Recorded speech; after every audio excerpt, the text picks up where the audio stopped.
What's up, Safemoon Army? Safemoon Mark here to go over exactly what happens when we decide to stop the burn of Safemoon. If this concept of stopping the burn is new to any of you, the developers of Safemoon have expressed multiple times that when the supply gets to a desirable point, we will be stopping Safemoon from burning its supply on every transaction.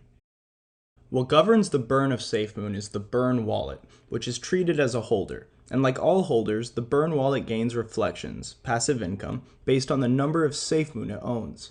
These reflections are therefore burned from the supply, since the burn wallet has no private key, and therefore these funds can never be accessed or brought back into circulation. As you may recall from my previous videos, the amount of reflections any holder gains can be expressed as follows. 5% of every transaction is separated and split up amongst all Safemoon holders. The total value of every transaction that occurs over a period of time is defined as volume, how much money in Safemoon has been sent around to various wallets, whether it is a buy, a sell, or a transfer. So 5% or 1/20th of our volume is split up for all the holders. The amount of reflections one specific holder will gain will be this result multiplied by your market share, how many Safemoon you own relative to the total number of Safemoon that exist. In our case, this is 1 quadrillion. After rewriting, we have a neat equation that tells us how much our daily reflections will be worth relative to the daily volume. Our equation is reflections equal volume multiplied by the number of Safemoon you own divided by 20 quadrillion. I go into greater depth on this topic in my first video, and the link will be in the description. This equation uses our total supply, 1 quadrillion, even though we have over 420 trillion burnt tokens. Why?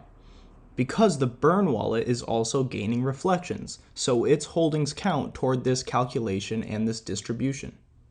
In the source code for the Safemoon protocol, there is an empty list named exclude from rewards. And as the name suggests, any wallet address included in this list is exempt from receiving reflections. Now, to stop the burn process from continuing, the developers would simply add the burn wallet address to this list. If the burn wallet was to suddenly stop gaining reflections, what would that do to our daily reflections? No longer will we need to account for those burned tokens when calculating reflections. The only tokens that will count are tokens that are either held by users, exchanges, and unlocked liquidity pools. At this point, our burned tokens truly will be burned, as they can never be brought back into circulation and will not gain interest on themselves.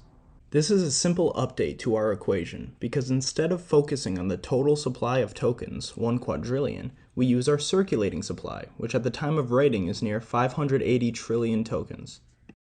Note that circulating supply, when referring to cryptocurrency, refers to the total supply in existence, in Safemoon's case, the total number of coins that have not been burned.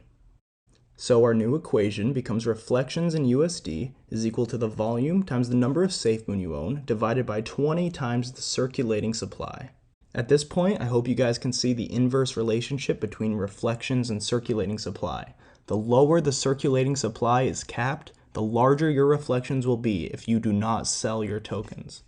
Let us substitute in some values to see how our reflections will behave under various conditions. For starters, I will introduce my favorite equation. Assuming we do not stop the burn, let us assume I have 5 billion Safemoon, my personal goal, and our daily volume reaches and stays steady at $1 billion, which is modest if the exchange, debit card, or blockchain perform even decently well. Since the burn wallet is still in effect today, we will divide by our normal value, 20 quadrillion, and see that you will earn $250 per day per $1 billion in volume, just for holding. This value does not change based on price, and will only increase based on how large the burn wallet becomes. If you notice, there is no reference to the size of the burn wallet in this equation. A common misconception is that the bigger the burn wallet gets, the less reflections you will receive, when the truth is exactly the opposite. Let us assume we stop the burn at 10 trillion tokens. If you are truly emerald-handed and hold at least 1 billion Safemoon at this point, let's see how much money you will earn every day. By substituting in values to our equation, using 10 trillion as the circulating supply and 1 billion as the number of Safemoon owned, for $1 billion in volume, you see that you will earn $5,000 per day. That's right, if at this point we have a day where we get $10 billion of volume, that will be $50,000 added into your Safemoon balance over the course of the day. If we update the number of Safemoon we own to 5 billion, this becomes $25,000 per day per $1 billion of volume. If we lower the circulating supply to 1 trillion, we see that this becomes $250,000 per day per $1 billion in volume. This is why, despite any dip, I have not sold my Safemoon. I bought in the beginning and I have not even considered it. We saw $600 million in volume despite being near impossible to buy and with no use cases developed yet. Holding is rewarding with Safemoon. I do not care about the price. The lower the price is, the quicker we will burn these coins to get to this low circulating supply that we are dreaming of. I could not care less if the price of Safemoon is up or down on any particular day. I care about volume and doing anything I can to increase it. The reason I say forget the price is because once I hit my goal of 5 billion Safemoon, I am not selling under that point, regardless of how much my bag is worth. I will be throwing away a lifetime of reflections by doing so. I may sell my reflections weekly once I am comfortable with the size of my holdings, and I will use this weekly income to either branch out and increase my investment portfolio or have it pay for aspects of my daily life. If the devs are thinking like I am, they are already creating additional methods for burning the supply of Safemoon beyond this stopping point, entirely separate from the traditional reflection method of burning Safemoon that we see today. I have several projects in the work to do exactly this, and I am really looking forward to unveiling these to you over the next few months. Volume is key for the future of Safemoon, and the developers being so adamant about creating an abundance of use cases just furthers my excitement. Safemoon is not a buy low, sell high type of investment. It is more like buy whenever and earn interest forever.